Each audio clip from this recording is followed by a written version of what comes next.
তো hey guys, আজকে আমার চোখ মুখ দেখে তো বুঝতেই পারছো আমার অনেক ঠান্ডা লাগছে। তো তাও মা আমাকে জোর করে স্কুলে পাঠাবে, কারণ ফুচকা খাবো, স্কুলে না গেলে হবে না। কালকে রাতেই ঠান্ডা লাগছে, তো যেতেই হবে, কিছু করার নেই। তো আমার চুল আজকে কার্ল হয়ে গিয়েছে, কিন্তু দেখাতে পারলাম না কারণ মা বেনি করা শুরু করে দিয়েছে।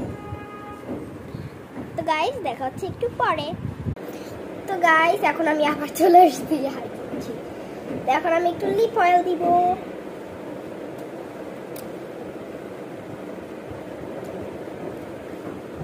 পিঙ্ক হয়েছে, দেখা যাচ্ছে না, বেশি পিঙ্ক হলে আবার মিস মারবে।